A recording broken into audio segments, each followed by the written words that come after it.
All right, welcome everyone to this Q&A. Again, welcome everyone to this Q&A. Hope everyone's doing well.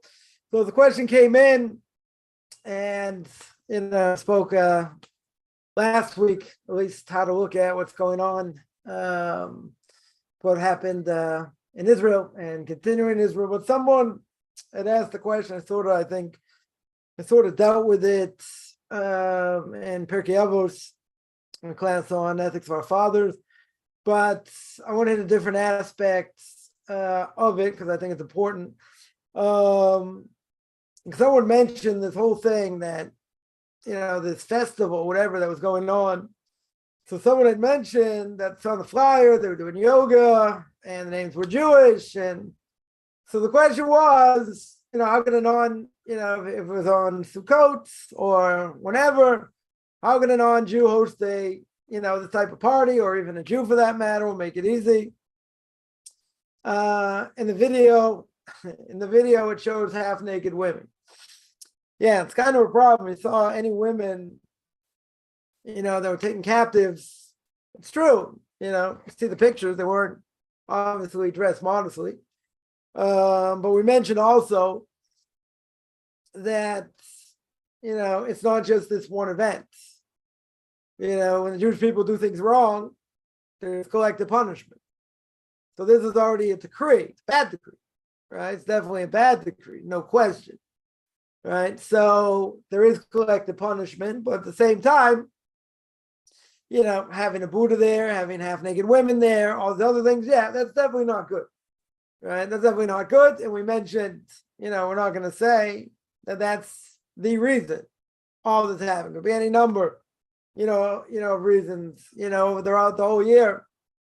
We had all these demonstrations, you had Rosh Hashanah, you had Cleanup, you had unlawful hatreds. I mean, a lot of things could have led up to this, but so, it's not such a novelty, right? It's not such a novelty to say, oh, this was going on, this is going on, direct results, et cetera. Look how they're dressed.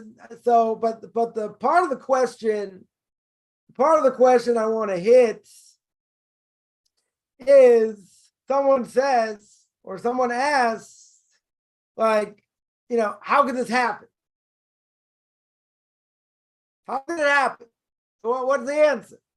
What's the very simple answer? The very simple answer is, or let's say better before we get to the answer, right? Really get back to the question, and that is sin. How does the person sin in general? Right? You're gonna say, what do you mean? Person's got an evil inclination, right? The evil inclination is within us, so we're subjected to all kinds of things. It can cause us to sin. Rav Yisrael Shulei Disket, who was the Rav of Brisk, became the chief rabbi of Jerusalem in his later years, says that, if the Torah wouldn't say there'd be evil people, I wouldn't think there could be evil people. I wouldn't understand how someone could be evil. How someone could go against God. Right? So if I was there, I would say, what are you talking about? Everyone's got an evil inclination. But he's asking the question, how can people sin? Isn't it so obvious? He's got to keep God's law. The God's in charge. Abraham, we'll see next week, comes on the scene. The age of 3 or the age of 40, recognize God. Right? Everyone had their pocket God, here's Bob, here's Bob, the only one without him. Everyone's got their pocket God. So he himself came to this conclusion again, the age of 3 or the age of 40, that there's a world of design.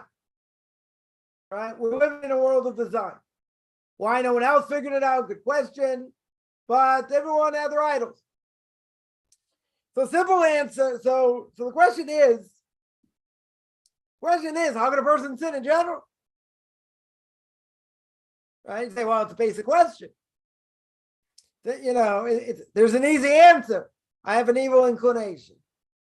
That evil inclination causes me to do things. Or, won't say me, everybody. Cause everybody to do things they don't necessarily want to do. Potential. So you got to fight it. And even if you beat it, the inclination comes back. And it comes back another time. Comes back a third time.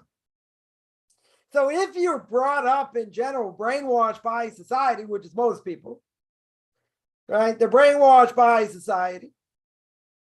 So they think, oh, the Bible, I already learned about that. This, I already learned about that. I'll tell a story, a very sad story. A very sad story here in Israel. So many years ago, I shouldn't say many, it was a few years ago, there was someone learning, wanted to do outreach. So he contacted the school, said, do you mind if I come and speak about, Judaism, a secular school? Do you mind if I speak about, Judaism here? So the principal said, fine, but we don't want you trying to get people to be religious. They had to sign a form.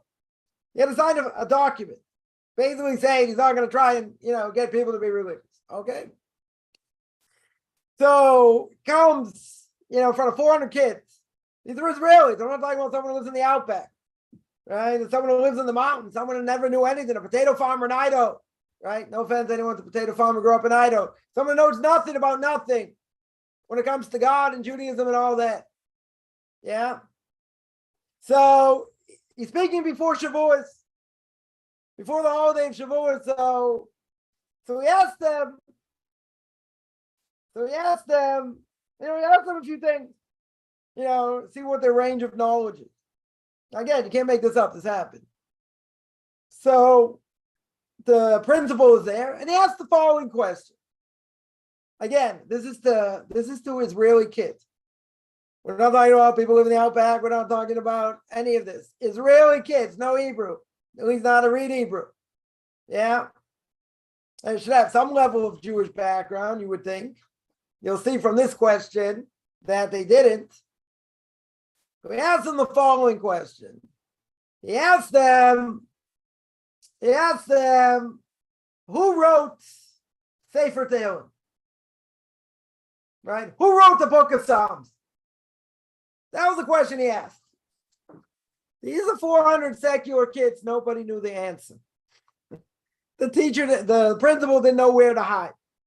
Nobody knew the answer. Right? Very difficult question. Who wrote the book of Psalms? Yeah. So what happened? So he said, okay, I'll give you a hint. Did I give you a hint?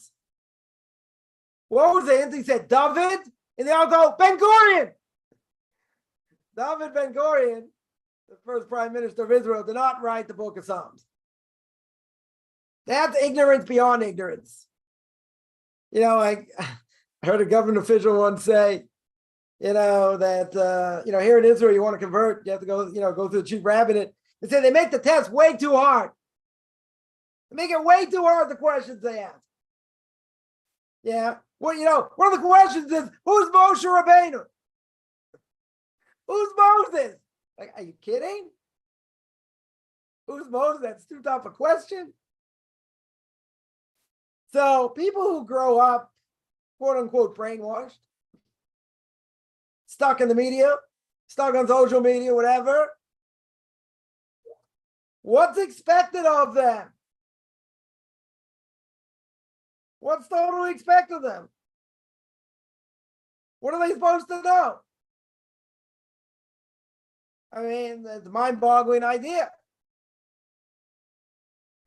So now, person has an evil inclination. The person has an evil inclination. They've never been taught.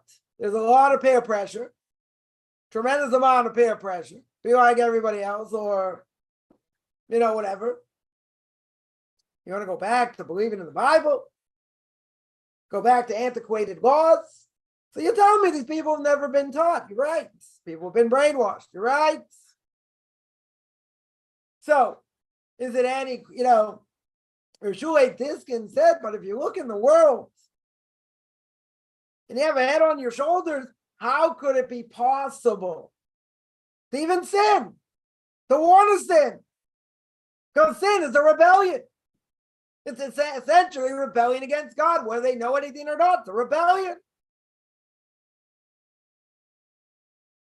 But if people don't know anything, is it still a rebellion? Still a rebellion, whether they know or they don't know.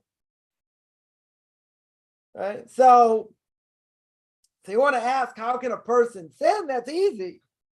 People do it all the time. People don't think. People speak Lashon Hara. They don't eat kosher. They don't keep Shabbos. The festival was on the happiest day of the year, right? Simchas Torah, which was on Shabbos. You think anyone cared? Of course they didn't care. But why didn't they care? What's the reason they didn't care? Very simple. They were never taught. They were never educated, right? Totally never educated. So if they're never educated, what can you expect? What in the world can you expect? Now, God punishes measure for measure. We don't always understand the measure for measure, but it is ironic.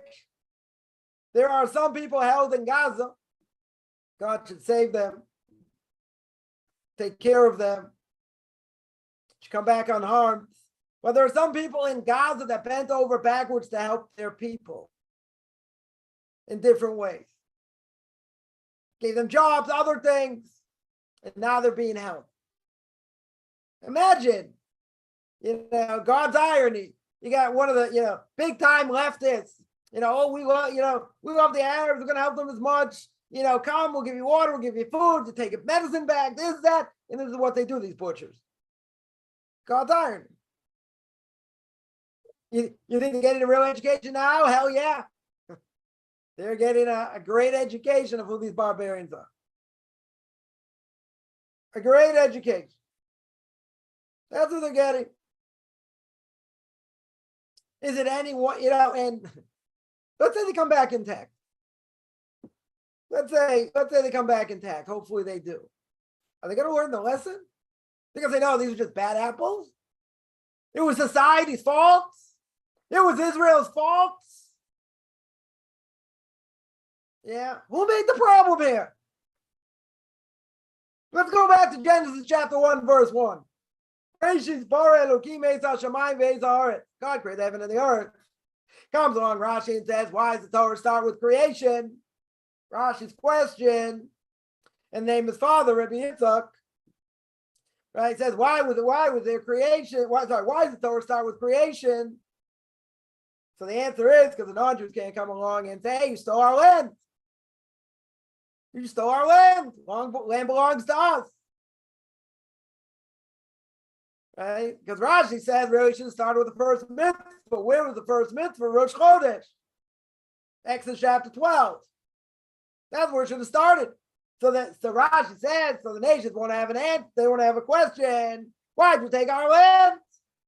And what's the answer? We take your land. God give it and God take it away. How do I know? What's the fact? What's the verse? How do I know? God created the heaven and the earth. He gives the land to who he wants to. He takes away who he wants to. Right? He give it, he take it away. Very good. What's the problem with Rashi's answer? One problem. Non-Jews are not going to like that answer. They're going to say, I don't believe in God. I don't believe in the Torah. I don't believe in this. Right? It's not an answer for them. Let's analyze. Is God the one in charge? He's in charge. That's our mantra. He's in charge. He runs the world. This is a horrific decree. It's true. Right? Can these people really be blamed how they were brought up? I mean, they're guilty. They're definitely guilty to a certain extent. They've been brainwashed, this and that. So we've all been brainwashed, but we came out of it. We have the merit to come out of it. Hey, what do you do with all these people bowing down to cows in India? For all these atheists in Russia and China and all these places? Is it their fault? I mean, God could say, well, one of the Noahide laws is idolatry, right? You can't believe in idols. So would it make sense? God gave people half a brain. It really makes sense to bow down to a cow. And the cow is, this power and that power and the other power. Yeah, walk up to the cow and smack it in the face. What's it going to do? It's going to sit there and say, just like, what's it going to do? Got no power. I mean, it's strong, it's a big animal. Okay. Do I think that cow can jump over the moon? Good luck. Do I think it can make floods? I don't think so. So someone said, what are all these people? All these people liable for death penalty. Idolatry is death penalty. Not all the no-hide laws are death penalty. Some are. So they get upstairs after 120 years. If they make it up there, God's going to judge them and say, hey, you didn't know this was one of the no-hide laws? I never heard of no-hide laws. No one ever taught me no-hide laws. So what's God going to say? They're universal. Don't kill, don't steal, don't commit adultery, don't bow down to cows. Oh, I didn't know that. What do you mean you don't know it? How'd you not know it? Does that make any sense? This cow created the world? What it represents or whatever. It's a crazy thing. So I had someone tell me, I'm sure many people think, the same thing. And that is, how can a person think that, why is it their fault? They grew up in such a place. We grew up in communist China. We've been waving, Mao's flag. Yeah. Is that our fault we grew up there? No. But society has an effect. Okay. But if God, we said last week, we read that God breathed the spirit of life to man. What does that mean? The Aramaic translation says he gave the ruach mamalel, or the ability to speak. Speak is a relative term. It means to reason. It means to make decisions. Because animals also speak, but I'm not Dr. Doolittle. I don't play with the animals, so I can't say what they're saying. Because they're programmed DNA. They have one aspect of the soul. What's the aspect of the soul? The animalistic side. That's their aspect. We also have other parts of the soul. So God gave the ability. He breathed in the spirit of life. He gave us the ability to reason, to make decisions. Animals don't make decisions. They're programmed. They can decide that want to eat, don't want to eat, they're programmed. Essentially, they're programmed DNA. Humans, we can make whatever decision we want. Good decision, bad decision. Right? We have that ability. So now, if you have that ability and you're not mentally challenged, right? You don't have a 25 IQ, doesn't mean you have to have 100 IQ. But you got to ask the question. That's why so many people come out of Christianity, because as I would say when I was growing up, a lot of sense it doesn't make.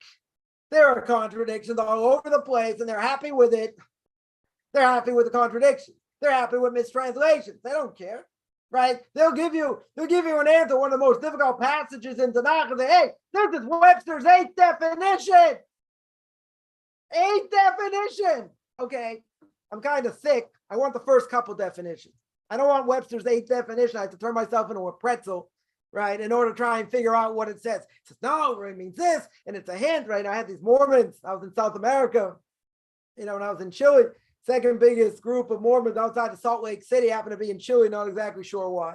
So I asked them, where do you see human sacrifice is okay? I mean, we weren't the brightest guys I ever dealt with, right? So they said, the Akedah, the binding of Isaac, right? Judges chapter 21. I said, but did you read the end of the story? They go, what do you mean? Isaac doesn't die. Forget about Kabbalah and all that. Isaac doesn't die. Right? According to simple text, he doesn't die. So they said, no, but it's a hint and it's this. I said, read the text in whatever language you want. Tell me what it says. Does he die? He doesn't die. Right? He doesn't die. Fine, you got to think like this and you got that. You're turning the thing into a pretzel, trying to tell me something the text does not say at all. There's no hint of it. No, you're not thinking clearly. You got to think clearly. Come on. I have to I have to be high or something or plastered to come up with such an explanation. How come they don't come out of it? Why is it so difficult for Christians to leave Christianity? What's the answer? What's the simple answer? Because if you don't believe in JC, you'll fry now forever. That's the answer. So they keep them stupid. They don't allow to ask questions, because if you ask questions, you're out. That's what happens. Right? So if God gave everyone a brain, he gave them the ability to reason and make decisions, then how could someone say this makes sense? People have an agenda. Oh, that's a different issue. People don't want to change. People don't want to go against the tide. Peer pressure is very strong. Family pressure is very strong. 100%. So you have to be strong in your belief, right? But why would it, how can a person do such a thing? It's not a question. I mean, I'm not making fun of it. It's not a question. People have an evil inclination. They have an agenda. They come up with Webster's 8 definition to justify what they do. Is anyone out there, any of these leftists out there, they're going to say anything's wrong with euthanasia? Of course not. They're going to say, grandpa's going out of his mind anyway, suffering. We're going to end the suffering, put him out of our misery. Well, guess what? For a non-Jew also, that's death penalty. That's murder. Doesn't matter. You do that or you shoot him in the head. No difference. But they have an agenda. No, that's mercy. Why is it? That's mercy. So you're allowed to play God. You're allowed to take lives. That's murder. Anytime you hasten life, that's murder. Right? You hasten someone's death. Essentially, that's murder. So how is that justified? Oh, we can justify anything. We can justify anything. And say it's okay. Right? So you got these barbarians going to say land really belongs to us. They're occupiers, this, that, and the other thing. I mean, do they really know anything about Jewish history? Israeli history? Modern history? It's the same perpetuated lie out there. It's probably up in the top 3 of the biggest lies ever in the history of man. One of them is Christianity. One of them is evolution. And the third one is there's the Palestinian people. Right? So, there's a joke. See if I get it right. The joke, say, knock, knock. Say, who's there? It says, Palestine. Says, what do you mean? What do you mean? No Palestine. No such thing. Yeah. We made it up. The Israelis made it up. You had Jordanians there. You had Lebanese. You had other groups. Mark Twain, one of the most religious of people, came here in the late 1800s. You know what he saw? Exactly what the prophet says. Israel flattened like a pancake. Flattened like a pancake. Who lived there? Who lived there? Imagine when the British came or the Turks came. Where was the outcry? Where was the outcry? They stole our land. No outcry. Because they weren't a nation. They never, they closed down this. They closed down our place in Jerusalem. They closed our place in Haifa. They put us in exile. They sent us on buses out of the country. Did that ever happen according to Israeli history? According to anybody? No. Why did it happen? Because they don't exist. That's why it didn't happen. So now you got people rewriting history. It's very interesting. They're rewriting history to say, it belongs to us, and you stole the land, and blah, blah, blah. Yeah? Anyone know what really happens? They bought up land legally. But Rothschild did. Brought up a lot of land in Israel. Legally. They don't have any claims. No claims at all. I mean, it's kind of funny. I want to go back to the 67 border, right? Taking all the refugees. You ever hear such a thing? Anyone flees from a war, they deserve to get their house back? Winner takes all. That's the way it works in war. Winner takes all. Has any nation in the world ever given land back when they were attacked? Never. There was one time in history there was a population exchange. One time. Right? I think in the 70s between Pakistan and India. Right? Over disputed land. That's it. Right? You want to tell me they existed? It's the biggest lie in the world. But they're not even, this whole thing happened. They didn't even say, you stole our land, you did this, you did. They just did it. Right? They just did it. So the idea over here, without, I don't want to go too much into that, but the idea is, how can a person sin? Person sins. What do you mean? We're created of fresh flesh and blood. We do things that we shouldn't, right? In general. We try not to, but we have an evil inclination. So the Gemara says, God gave you an antidote. What's the antidote? The antidote is Torah.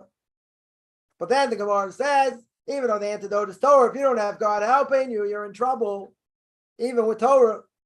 Because that's how powerful the evil inclination is. So now you want to ask me, non-Jew setting this up or Jew setting this up, on Shabbos. How can they do that? What's the question? What do you mean, how can they do that? They have no connection to Torah mitzvahs. The joke is, it's a sad joke.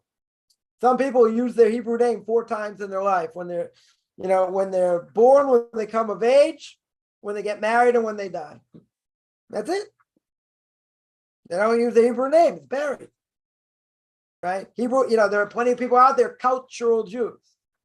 Right? What we call cardiac Jews, right? Cardiac for the heart. They're Jews in their heart. Beautiful. Can a cardiac Jew pass Judaism down to the next generation? No. Doesn't work. Right? Someone can come back, but that doesn't normally work. In general. So how could people, do such a thing? Well, people do things all the time that are wrong.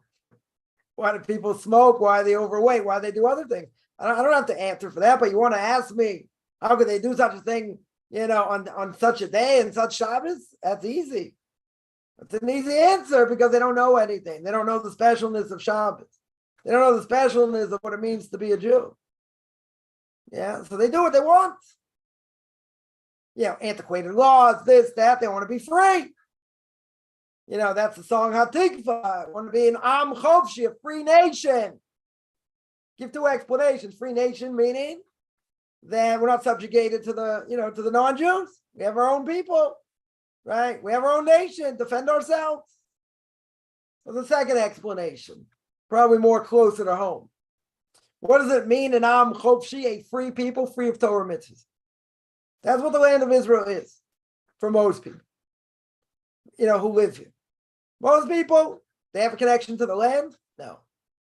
They don't have a connection to the land. They don't have a connection to their history. So what happens? If they go anywhere else, they'll intermarry. A lot of times they'll intermarry. Someone told me that I was in Florida last year. That a big problem rabbinical court has is Israelis marrying non-Jews and wanting them to convert. Problem. Because if so in Israel, de facto, most likely you marry a Jew. I mean, there are Israelis that marry Arabs. It's horrific. And you got, women stuck, in Arab villages and all that, but I'm not even going to go there. So how could it happen? It can happen. Sure, it can happen. Because it's a lack of education, but we're doing it to ourselves. Right? So therefore, if a person doesn't have the knowledge and they make fun of it and they scoff at it and all kinds of other things, is it any wonder this can, they can go to these festivals and do it on Shabbos and other times and, other holy days? Of course. Not saying they should, right? But it happens, for sure happens. I don't think there's any question. Yeah, but it's a lack of knowledge. So the evil inclination will convince them of anything. Doesn't mean they can't come back. Doesn't mean they can't repent, do teshuvah.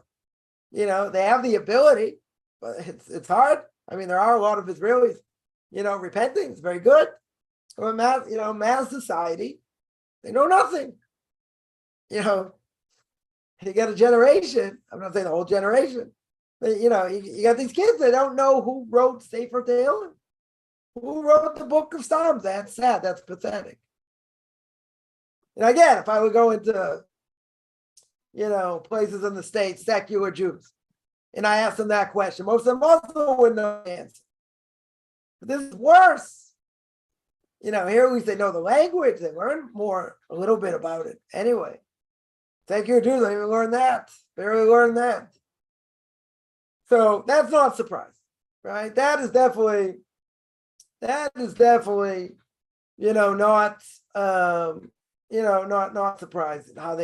what's the difference between a Jew and a non-Jew in this case? Right? What's really the difference? And I'll tell you, not much. Not the way they dress, not what they eat, not how they act, because they don't have an anchor. What's the anchor? The anchor's Torah. That's what the anchor is. Right? If you don't have Torah, then what do? You just go according to your animalistic side. You go according to whatever your heart tells you to do. Yeah, there are deterrents. People won't steal and this and that because, you go to jail, except in the States. A lot of places you can steal up to $1,000. They won't prosecute you, right? Kind of crazy, but okay. But yeah, there are deterrents. Fine. What keeps someone on the straight and narrow path? What keeps someone moral? Torah. That's it. You have to have an anchor. You don't have an anchor, these things happen, right? I think I think that's pretty simple because there's nothing guiding you. What's guiding you is whatever I think, right? Whatever my heart tells me, right? So that's right. So that is, so that's the answer. That's the answer to that. Turner points out, take some questions now, that yeah, people are complacent, writings on the wall. It's true. They don't want to see it. Does anyone want to hear that, we're responsible for our actions? I don't think so. They want to do what they want to do. That's it. They want to do what they want to do. And people find out. People understand now. I mean, you've understood it years ago. These are the people you're dealing with. This is what they do. This is what they do. They steal, they murder, they cause other problems. This is who they are. And God keeps them at bay unless we do things wrong. He says, okay, I'm gonna unleash them on you. I was just telling someone earlier, what's stopping, like a few years ago? Mentioned this last week. What's stopping them sending, Arabs that are legal to come in the country? No Arabs are allowed to come in there. But let's say they're legal to come into the country. What's stopping them attacking people on buses? Nothing. There's nothing stopping them. And it happened for a while. People were afraid to go on buses. People, took bats, took other things, protect themselves, this and that. Well, what's really stopping them? I'll tell you what's stopping them. God's stopping them. And eventually it stopped. It wasn't because of the army. God stopped it. But, I hope no one's listening that can implement this. They could wreak havoc. It could be 10 times worse. 10 times worse. What we saw is bad. It's really bad. But I'm saying, what's the stop? They want to tell me, the IDF infiltrates, different places, and they got this. Okay, maybe some of it, but God's helping them, no question. But even with that, they can't stop. There's no possible way to stop it unless God stops it. Rabbi Chaim Briskin, more than 250 years ago, said, why, I walked down the street in Brisk, where he's living. Why doesn't Andrew come and kill me? So 2 explanations. I'll tell you what he said, right? He said that they could. There's nothing stopping them except God. If God wouldn't stop them, they would come and just kill them, right? But there's a second answer. They're just lazy. They don't come kill me because they're lazy. Yeah, but if God's not protecting us everywhere, especially here in Israel, right? God's not protecting us. We don't have anything. We're subject to the nations. We're subject to these things that can happen. So these are wake-up calls for sure. 100% sure. Someone asked how non-Jews found out about Torah after Hashem gave it to the Jewish people. Oh, very good.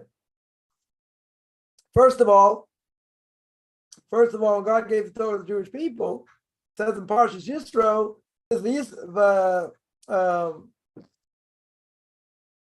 let me just quote it properly. 1 second. Beginning of Parshas Yisro, book of Exodus, chapter 18. It says, chapter 18, verse 1. Yisro, or Jethro, the minister of Midian, father-in-law of Moses, heard everything God did to Moses and Jewish people. Right? Moses is Israel. That is Exodus chapter 18, verse 1. Right? So the obvious question is, what did he hear? Rashi says he heard the war of Amalek, right? And he heard about Kriyam, right? Coming out of the sea. Well, what about the miracles? Did he hear about the miracles in Egypt? Must have heard that also. Well, it's very interesting. He heard that, so must be others heard the same thing. So if others heard the same thing, what's the obvious question?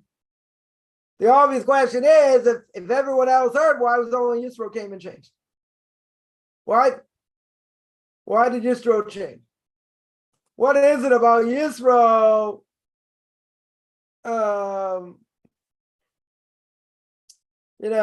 Why did he change? Now, Yisro was known as probably the greatest idolater the world's ever seen. Was an idol, he was the high priest in Midian, and there was no idol he didn't check, he didn't go after, and this and that. And now he saw the truth. Now he understood what the truth is. What about the rest of the world? The rest of the world heard it. Okay, so you tell me, right, as it's brought down, ain't doing Maria L'Shmiya, ain't doing Shmiya L'Ria. You don't compare hearing something to seeing it. If you hear about it, like today, okay, you hear about the atrocities, but now you can see it. Now everything's live, right? Everything's live stream, right? So seeing it is not the same as just hearing about it. You hear about it, you say, oh, this is terrible and this and that. You see the images 10 times worse.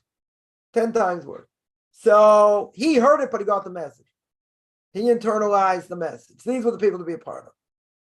And what about everyone else? You want to tell me they're all brain dead? Up until Abraham came on the scene, everyone was bowing idols. I mean, idolatry had a big power then. Not so big today, right? But it had a lot of power then. Very good. So people were caught up in all that. So here, what would I say? If there's an agenda, something else going on, so they don't want it. Because imagine now, they hear the miracle, they hear God's power, very good. They said, okay, this God was so powerful and he destroyed Egypt. Anyone who wants to join them or be part of them, what do they have to do? Right? What do they have to do? Oh, really? The 613 commandments?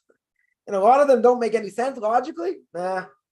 I don't care how powerful God is. I'll go back to my idols. It's safer with my idols. Okay. People didn't want to internalize the message. Change is hard. Everybody knows, been in this process. The JIT, a Jewish training, or someone, coming back to Judaism, it's a hard process. You got to move to the Jewish community. You got to start keeping all these laws. You got to learn. I mean, there are a lot of changes, major changes. You can't do overnight. Right? So there are a lot of changes. It's hard. Right? Change is hard. Moving is hard. And the flack you're going to get from family is hard. And society in general. I had someone say, I mentioned this before. I've been called a lot of things. I had someone that, even said, you're worse than the Taliban. I'm like, really? Worse than the Taliban? That's pretty strong. I know what they meant. But I was like, well, we don't murder people. We're not, we have values and we have morals, and, we try and give the best education to our kids. These people are murderers. All in the name of God. All in the name of Allah.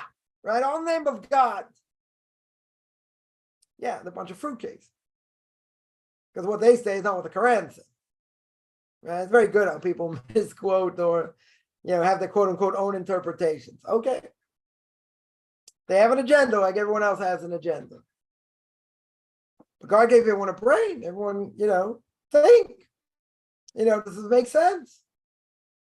So why didn't anyone sign up? God went to all the nations before he gave it to the Jewish people, the Talmud says. They didn't want it for different reasons. Yeah. So therefore, if they wanted to learn Torah, they wanted to learn what was applicable to them, what would they do? They'd find a Jew and say, teach me. See, we're not obligated to go out to non-Jews and proselytize for them to keep their mitzvahs. Mentioned this many times. No obligation. Early commentators don't say. Later commentators don't say. It's not an obligation. But someone's going to say, but you're the chosen nation. You got to help us. Yeah, being chosen doesn't mean I have to proselytize to non-Jews. And someone says, oh, that's what you do. I said, no. I tell people what I do. They want to convert, good. They don't want to convert, okay, it's also good. They go to McDonald's. They can eat shrimp. It's not a problem. Right? I'm not convincing people to convert or not. I'm not convincing people either way. If people want to join my class, it's good. If they don't, okay, their choice. I just tell people what I do. And advertise that. So, nothing wrong with that. But what, absolute truth, no, I'll take fantasy. So in the last 15 years, I mentioned this before, last 15 years, I met one intellectually honest person. The person said, if I look into Judaism, I find out it's true and I have to change, I'm not willing to change. This person's married to a non-Jew. Makes sense. I have to change the route. Right? Everyone else, I got this answer, I got this question, I got, whatever. Everyone's got, so many questions and different things, but it's not even the case today. People just do what they want to do. They don't want to hear about truth or not. Right? So how do non-Jews find about the Torah? Very easy. Right? The world was very small back then. It was relatively small, but, if they're living in, the same area, not far away, they would have heard, they would have got the message. This is what God did. And if they wanted to find out what happened at Mount Sinai, they could have found out if they wanted to. Yeah. Probably many chose not to. Why? They're happy with their idols. They're happy doing what they want to do. They're happy justifying doing what they want to do. Want truth? Who wants truth? Who wants truth? Any people really seeking truth today? There are some people. The vast majority will take fantasy. They'll absolutely take fantasy. Why? It's funner. No headaches. I can watch TV when I want. I can watch whatever movie I want. I can do whatever I want within reason. What's the problem? Problem is, most people doing that aren't happy. Well, that's why most people are on Prozac today for that reason. Because they go crazy.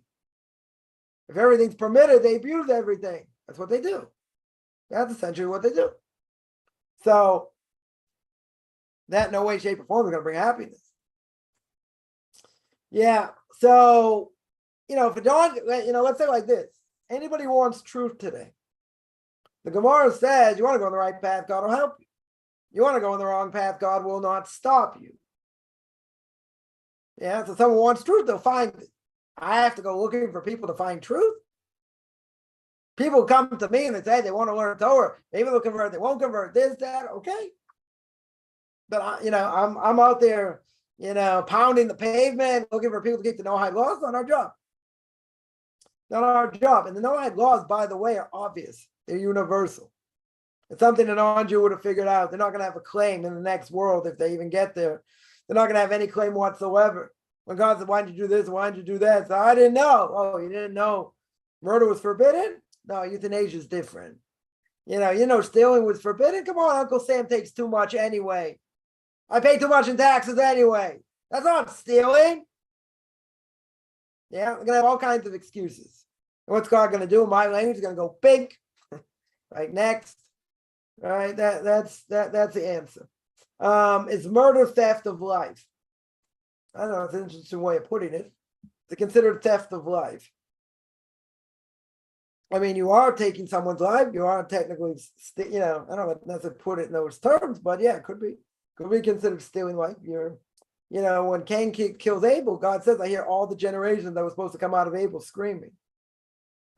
So yeah, these people didn't have life, right? Their life was taken away. They had no chance coming in this world now. They'll come in this world some other way, I guess. Their souls will come in this world another way. Interesting. Yeah, it talks about, the final seal of the Dor Mabul, the flood, generation of the flood was Hamas, stealing, right? Torah portion every week is very, you can see a lot, definitely see a lot by current events. Somebody asks a lot of questions here. 1 second. And that is, someone asks, I disagree with suicide. Suicide is wrong, right? Suicide is wrong. For a Jew, it is you don't get up a resurrection of the dead, no mourning customs, no burial in a Jewish cemetery. But most people who commit suicide today, most likely some sort of mental health issue. So that's probably not the case.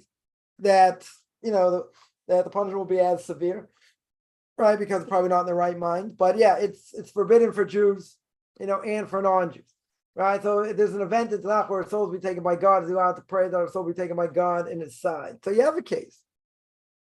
People ask the case where King Saul gets wounded and he tells an Amalekite to kill him. Now, why is he telling Amalekite to kill him? Right? That's not killing himself per se. Right? But why does he tell him to kill him? Because if he's taken hostage by the Philistines, he's afraid he won't be able to withstand the pain, the torture, and all that, and make a desecration of God's name. Right? So he tells the Amalekite to kill him. That's very interesting that King David ends up killing the Amalekites for killing, King Saul. So whatever. There's a lot more, going on there. What if a person takes their life because they don't want to suffer? Right? So if they take their life where they don't have to, in such a case, what do we say?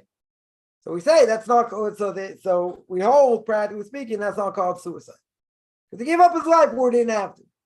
Right? There's a case in the Gemara by Rabbeinu HaKadosh, who wrote, Rabbi Judah the Prince, who organized the Mishnah. He suffered tremendously, physically, right? A number of physical ailments. So there's a question, should we, he's in such pain and such agony, are we allowed to pray that he dies so he doesn't suffer? So there's a question. Are you allowed to do such a thing? Right? So that's the question there. He's allowed to pray that soul be taken by God. So you see that. Here's another example. You see that by, it's coming out of Yom Kippur, right? A few weeks back, Book of Jonah. God makes this, makes it like 150 billion degrees. He's about to faint. He just says, he takes away this plant or whatever, the shade. So he tells God, just take my life. What's the point? I'm going to die. Like, I feel like I'm going to die. Take my life. God does it. Well, not at that point, right? Not at that point. So we know, practically speaking, that if a person gave up their life and their soul is taken, and it's better it's taken this way, then we know that's not suicide. In other words, they gave up their life where they didn't have to. But there is a very strong opinion to say, even if a person's suffering, per se, you're still alive, right? Now, suffering in general can take away a lot of sin. But the Mabit and Beis Elokim, literally the house of God, he writes the laws of repentance there. And others say a similar thing. If a person suffering, in order to get true repentance and erase a lot of sins, they have to say that this suffering is there to atone. They have to acknowledge the suffering is there to atone. If they don't acknowledge the suffering is there to atone for their sins, let's say better, right? To atone for their sins, then their suffering is really for nothing. They don't get credit. They have to acknowledge. They have to acknowledge where it comes from. So yeah, there are certain cases where, if a person's suffering, you can't end it per se. Maybe that's called suicide, right? Or take it away. But there is an opinion that says that you could do that. There are cases. There is precedent for people saying let this person die. I'm talking about where someone's sick and suffering and all that. Because if a person would say I want this, they want this person to die because they caused them problems and havoc and and different things. So we hold that God's going to open your file first and say, oh, you want this person to die? You want me to take care of business? Let's say they are liable for death penalty. Let's say, yeah. So you're basically saying, well, God's not doing his job, right? So therefore, your file gets opened first, and people will say, oh, it's not fair. Why should my file get opened first, right? Because you're asking God to do something. First of all, it's like you're saying he's not doing his job, right? That's one thing. Second thing is, who are you to demand God to do this? Like, you must be on some high level, or let me look into your deeds. Let's see where you're holding first before I decide if I'm going to do that or not. So here, suicide is taking life in our own hands. Yeah, that's for sure wrong. Likewise, is letting God take our soul. God takes our soul anyway, right? In other words, if a person doesn't wake up in the morning, God took your soul. Right now, a person's soul can be taken, if they suffer, it can be taken that way. Suffering can do it. Suffering does it. Or if they, it could be in a horrific way. A person can die in their sleep. A person can have a brain aneurysm. I don't know. A lot of different ways God can take the soul, but that's exactly what's happening over here, and that's why it's forbidden. Why it's such a severe prohibition, even though God not necessarily going to stop someone. I mean, he might, right? But in general, a person takes their own life. What are they saying? I'm God. I dictate. I dictate over here. It's not true. God really gives and takes life. So why does he allow someone to do it? I can't answer. I can't answer why he allows someone to do it. Right? But at the end of the day, he allows people to do that. And there are times he won't. Why? Don't know. But God takes life in general. Right? The only difference is if we do it to ourselves. That's not God taking life. A person's doing it to themselves. But in general, any other time, God's taking life. Right? That's what it means. Someone asked whether those people who are starving because they have no food. Yeah, so some of them will die, right? Now the question would be, Why does God do that? So what will God say? You got one of these rogue states. You got the continent of Africa been a disaster, total disaster. You got all these rogue regimes, and you got famines there. You got an instability, instability. With government and murder and genocide and all kinds of things. All kinds of things. Why are people starving? It's not because of food. There's food. These places have food. What happens? People in charge don't give it to their own people. Just like in Gaza, they were trying to stop people from leaving, from going to a safe area where the Israelis told them to go.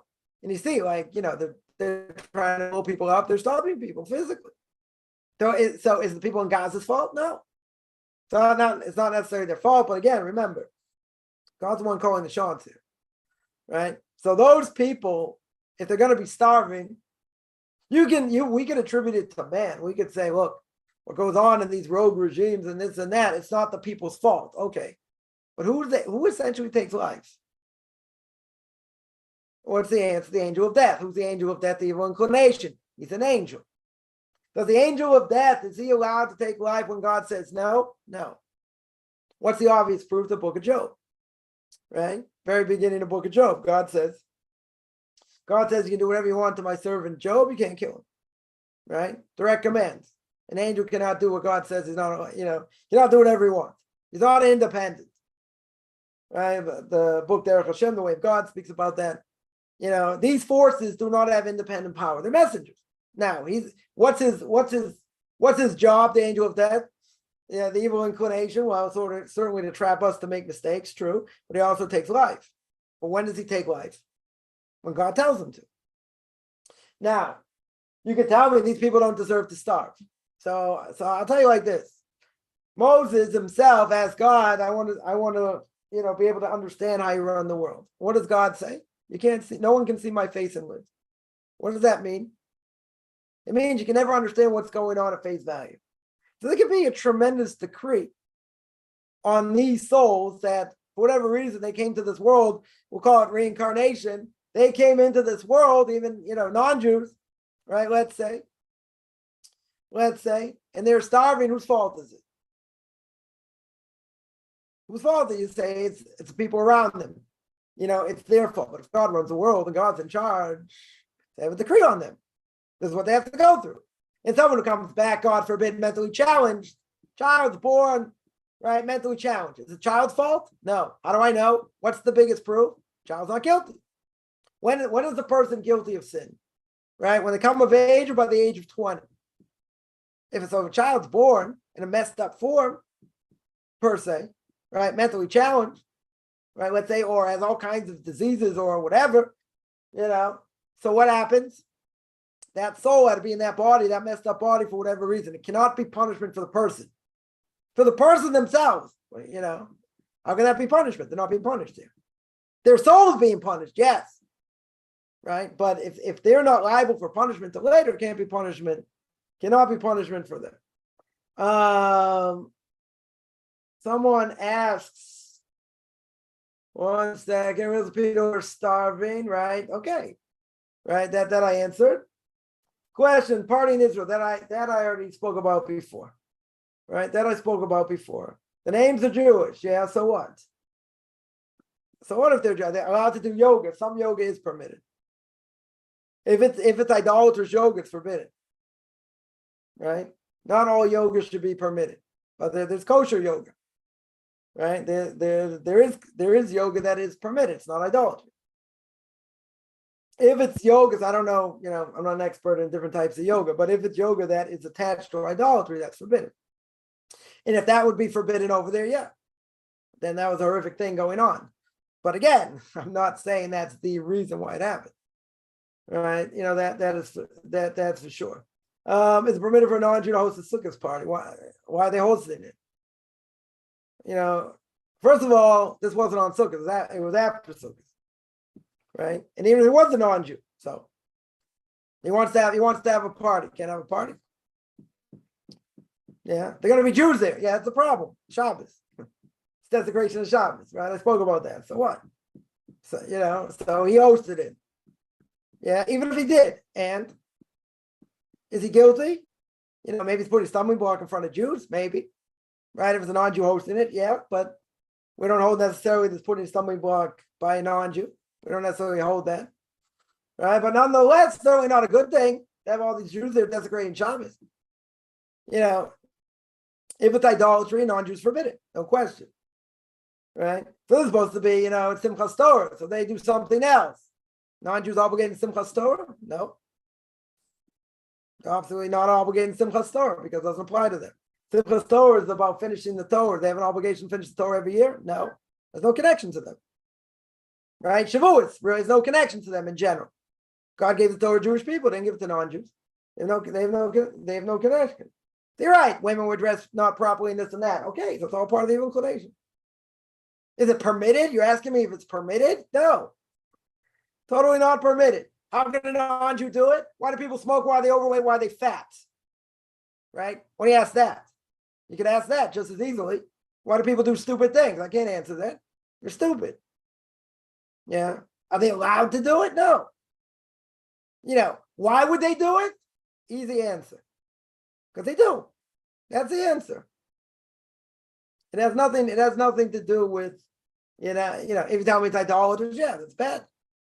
100%. And they get Jews to do it, that's bad. Okay. Yeah, well, plenty of things they do wrong. So you're going to ask, how is it permitted? It's not. If it's idolatry, it's not permitted. Right? How did Bilam finally get the Jews to sin? Right? How did he get 24,000 Jews killed? Because they had women not dressed appropriately to seduce them. Is that permitted? No. Did Jews fall prey to it? Yes. Not permitted, right? It's immoral. All these women liable for death penalty. It's immoral, right? Totally immoral. You want to ask me how is that permitted? It's not. Not permitted at all, period. How could they do it? People do all kinds of things. They do all kinds of things that their evil inclination tells them to do, or their agendas tell them to do. I have to answer why they do it. They do it because that's what their heart tells them. That's their cardiac heart telling them. Do this, do that, do the other thing, and take everyone down with you. Okay? Their choice. But you want to ask me if it's permitted? Who says it's permitted? Who says it's permitted? Yeah. What's punishment for Jews who attended? If it's idolatry, death penalty. Yeah. If it's immoral, maybe death penalty. Right? Could very well be death penalty. Right? But think about it. The desecrating Shabbos, also death penalty. Right? That with idolatry, same death penalty. Same severity of death penalty. So they're all guilty. Right? They're all guilty. You want to tell me, they don't know very much. That's also true.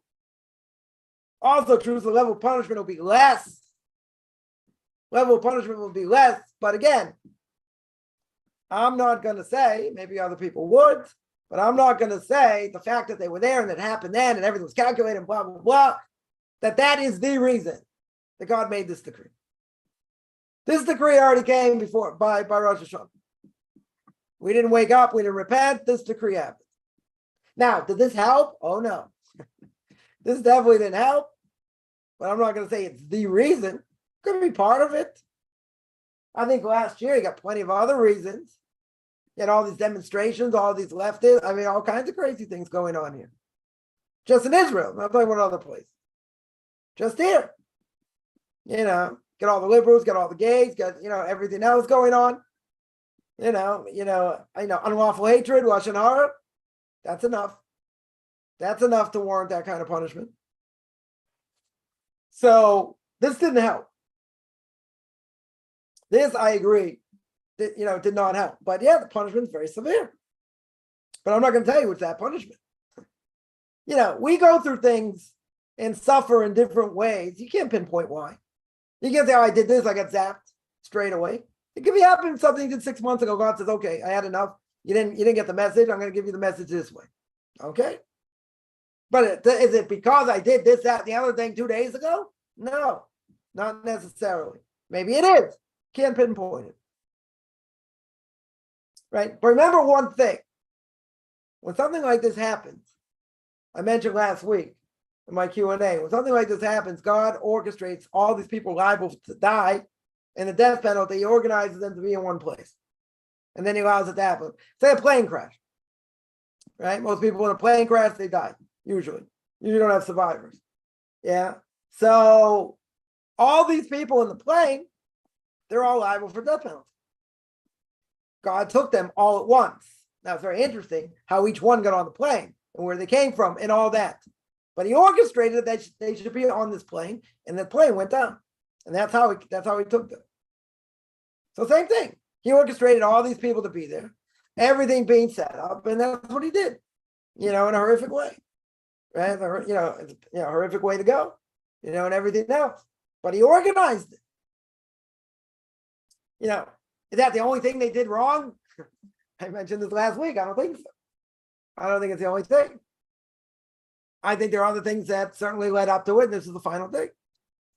This is the final thing. It wasn't the reason, but it's bad. But it's definitely bad, right? Someone is anointed. All right, I'm not going to go into that. 1 second here. Let me see if there are other questions. Can you believe the brazenness of a lot of people? By 2,000 troops, probably gay, transgender, whatever whoever he's gonna send, gonna be very interesting. It'll be very interesting to see what see what's going on. Someone asked, what name can Jewish men whose father's not Jewish use in Torah? Right? So we use a lot of people sometimes use more modern names, but I think a lot of people that when they convert take biblical names. Reuven, Shimon, Levi. I wouldn't say necessarily Abraham because you call it the Torah Abraham ben Abraham. It's kind of strange. Yitzchak, Yaakov, Yosef, David, Shlomo. I mean, biblical names. The Rabbi Chaim Coffman and others, is very much against having like a girl's name like Shira. Like it's more, actually Shira's not so bad, but other names that are more what we'll call, not biblical. Not necessarily, what we would call biblical. So yeah, you can pick a name, biblical name, whatever biblical, Yehuda,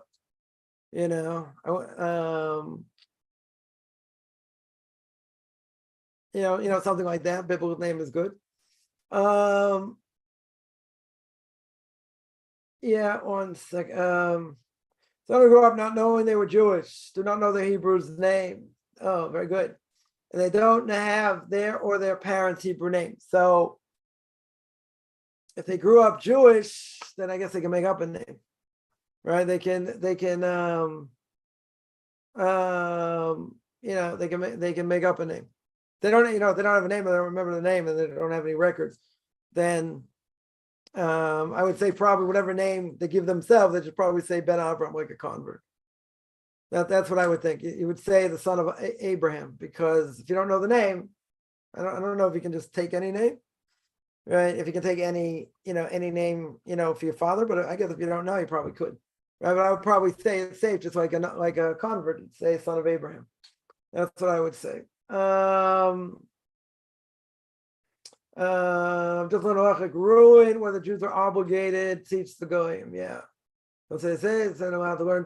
Yeah, Torah, the Gemara says. I just had a discussion with someone earlier about this, right? Because it says Noah allowed animals in the the pure animals or whatever, and the other animals in the ark.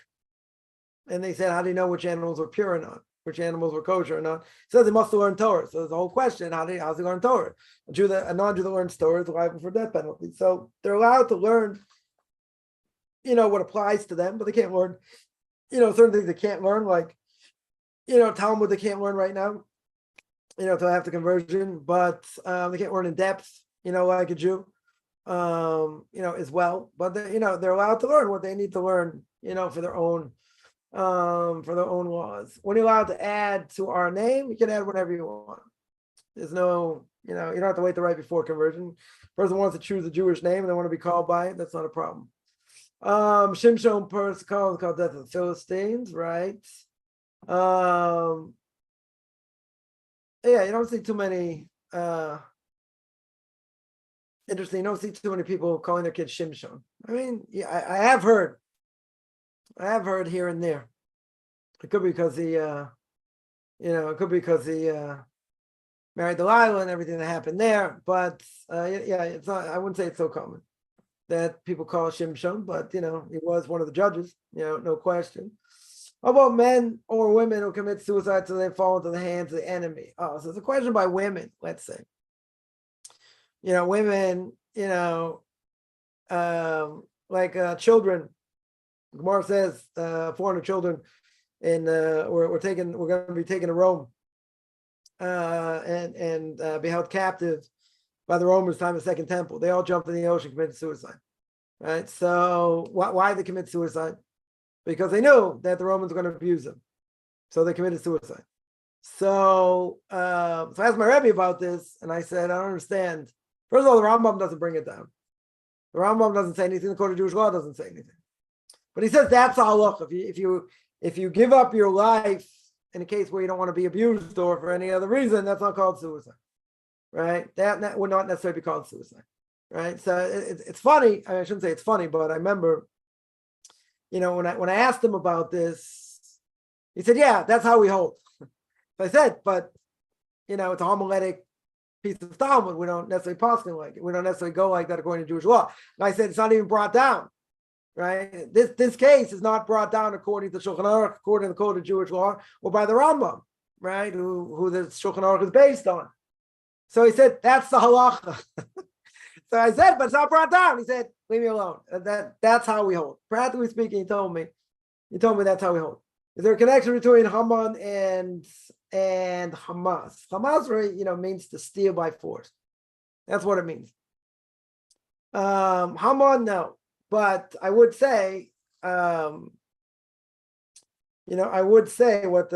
this major general said last week, that you can't destroy, never be able to destroy all of Hamas because they've, indoctrinated all their kids and whatever, that next generation, even destroy all the terrorists, their philosophy is still out there, right? So I said, that's like Amalek, right? That is like, we have an obligation to wipe out Amalek if we don't know who they are. Wipe out their ideas, what they brought into the world, i.e. atheism. That's our obligation, right? So, this major general didn't even know what he was talking about. They had to do with Torah. But to say there's the connection to the name, I don't think so.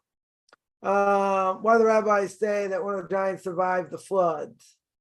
Yeah, it's interesting. He held on, Og, held on to the ark, right? That's some sort of merit that he survived, and that's why. And he told actually Abraham to go save Lot.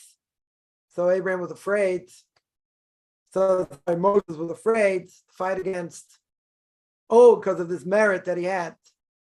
That it wasn't for the sake of heaven because he wanted to marry Sarah, but let's just say he gave him information to go save Lot, and he wanted Abraham to die so he could marry Sarah. But because of that merit, Moses was afraid to fight against him. The end of the book of Deuteronomy. So God told him, don't worry, I'm going to put him in your hands. You'll take care of him. Don't worry about that merit. That's something else. And it took care of him.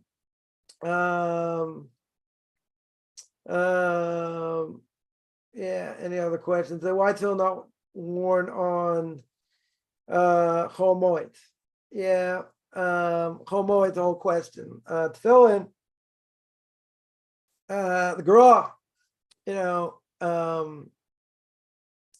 the Gerah held himself and that's a custom in Israel for most communities. We don't wear tefillin. Now, tefillin itself is a sign, right? There are 3 signs for the Jewish people. One of them is tefillin, or phylacteries, whatever you want to call them. Second is Shabbos, right? God says that Shabbos for the Jewish people, a sign between him and the Jewish people. The third is circumcision, right? I always say save the third, save that one for last. But in general, each holiday is its own sign also. For the sake of Jewish people, so I don't need 2, right? I don't need 2. right? That's probably one reason. And why does the Shabbat apply? Well, it's called Chol HaMoed. Moed means festival, right? So Chol Moed itself is a time where, I think people don't know the laws, so well that there's some things you're not allowed to do on a Torah level. You're allowed to write for work, if you need to work or whatever, you'd be allowed to write. Let's say, I don't know, you need information, person goes to the store to buy food or whatever, you're allowed to make a list, you don't have to do it, in a different way. But in general, it really should be more like a festival. It's just it doesn't have the same status, right? It doesn't, it does not have same status as it doesn't have the same, right? It won't have the same status. Now the question is, some things, we try to refrain. We try and refrain from doing on possible. It's possible. So there's certain things, allowed to use electricity, allowed to drive a car, and if it breaks down, if it's something where you need an expert to fix it, then you're allowed, then you wouldn't be allowed to fix it. So anything for food is okay. Anything for medical purposes, non-strenuous work should be okay also, unless, let's say, you're going to lose something, you're going to lose out by it. A person does business only for your benefit, unless you're going to lose something, right? It shouldn't be recorded unless it's going to be a financial loss, whatever. A lot of different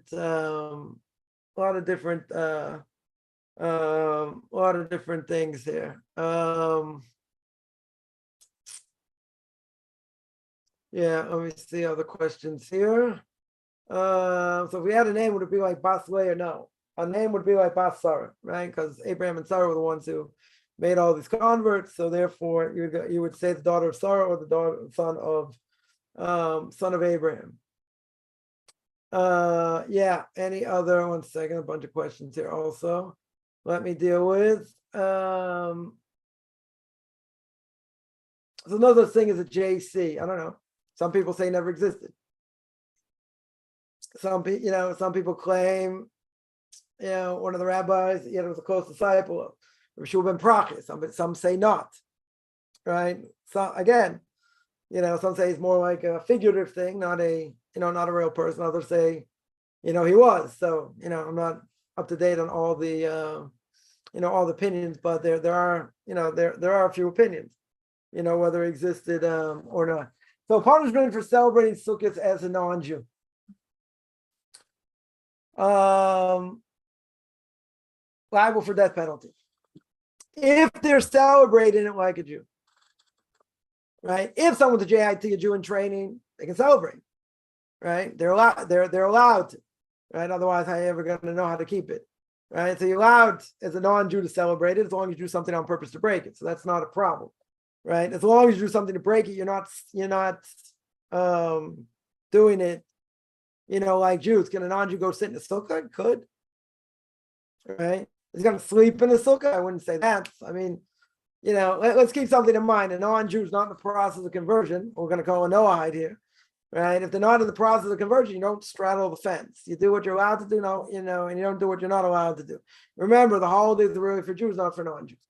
And can a non-Jew participate? Yes, at a certain level, right? Anyone interested? I gave a whole bunch of class on that in the Noahide laws.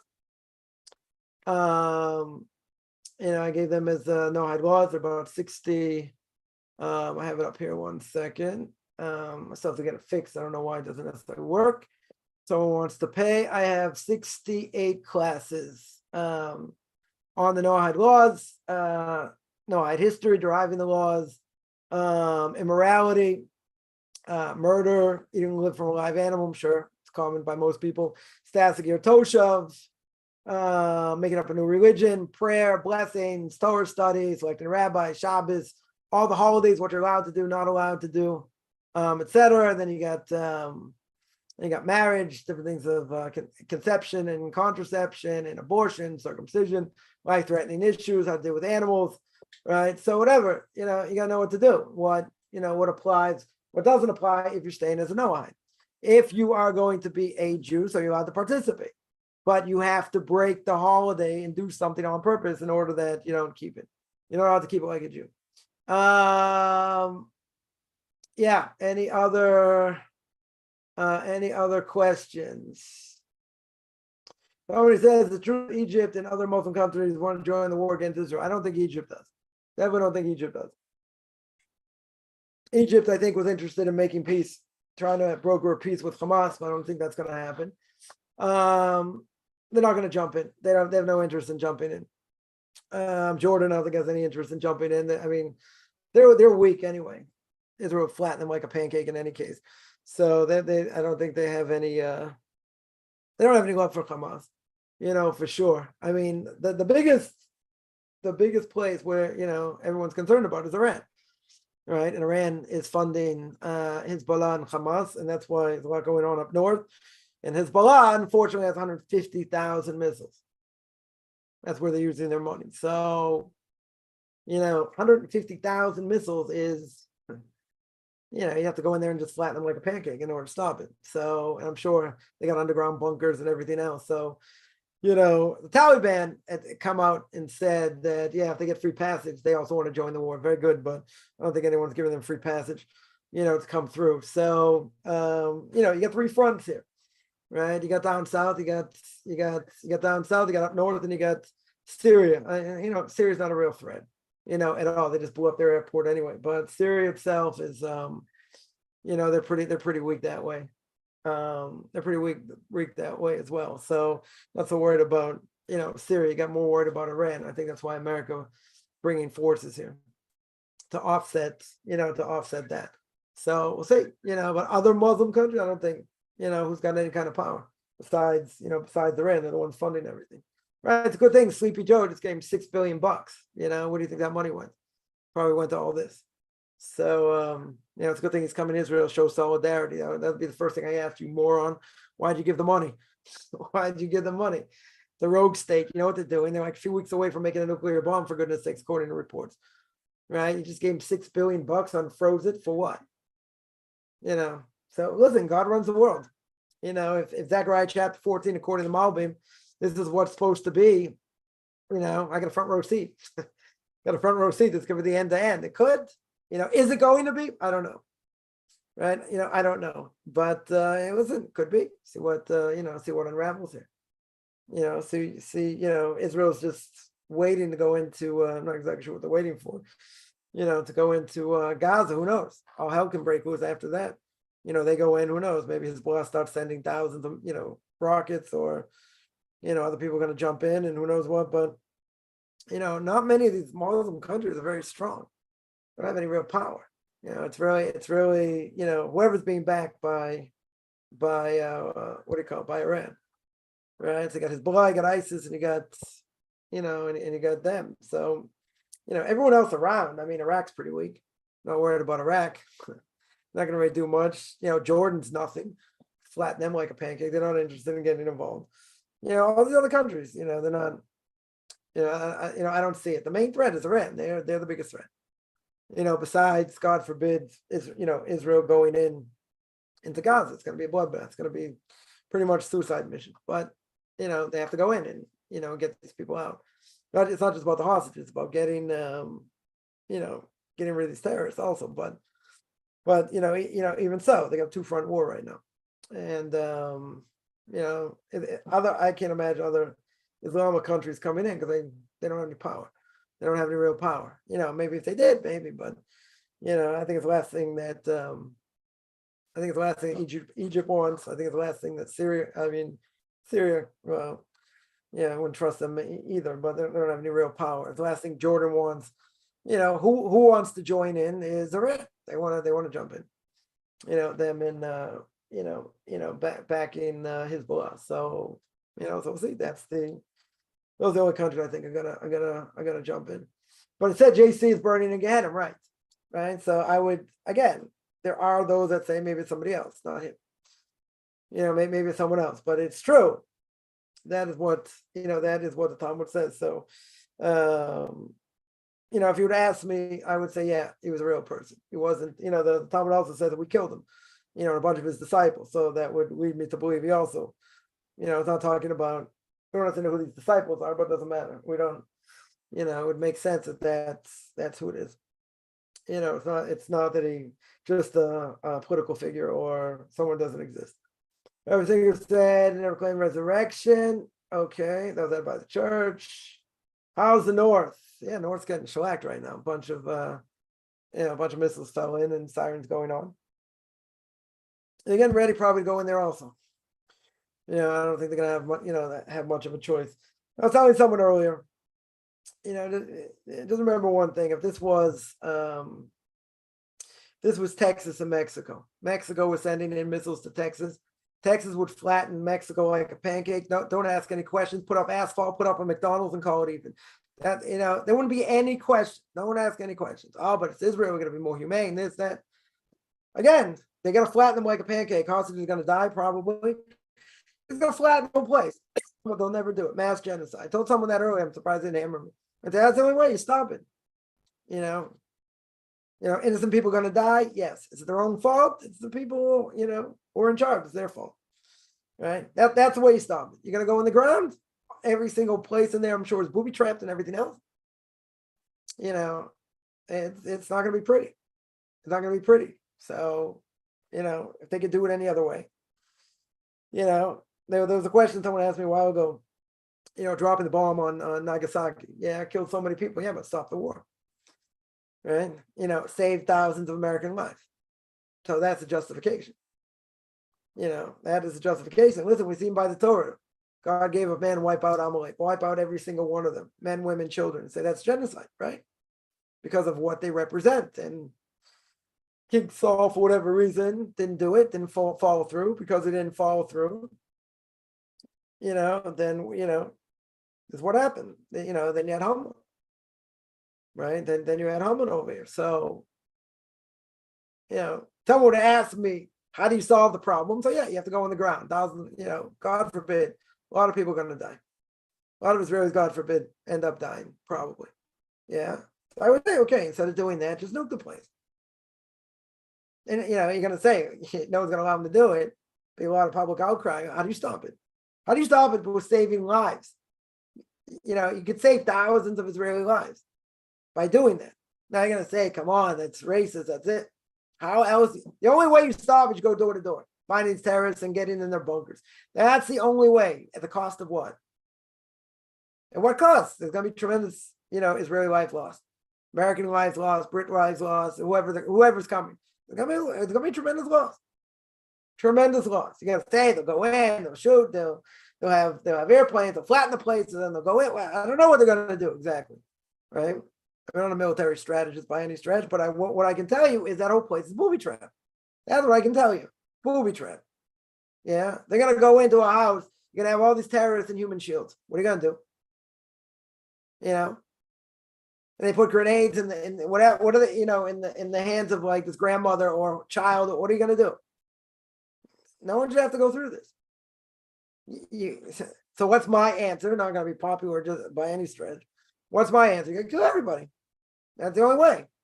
That is the only way. A lot of quote unquote innocent lives will die. Yeah, but you're going to save thousands of lives in the process.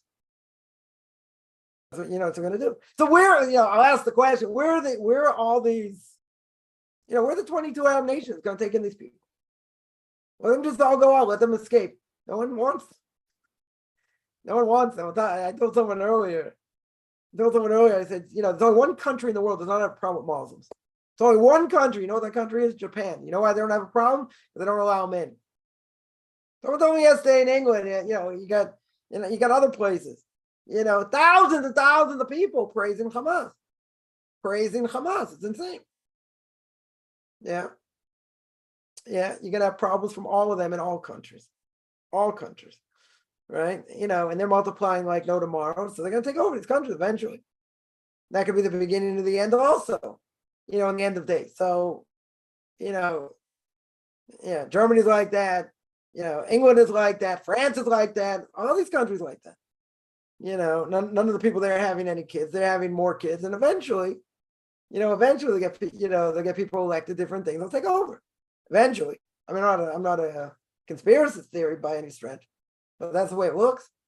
That's the way it looks. So you have these silent, very strong minorities, but these minorities could rise up and create havoc, against Esav. And that could be the beginning and the end, according to Marley. So, I don't know, interesting.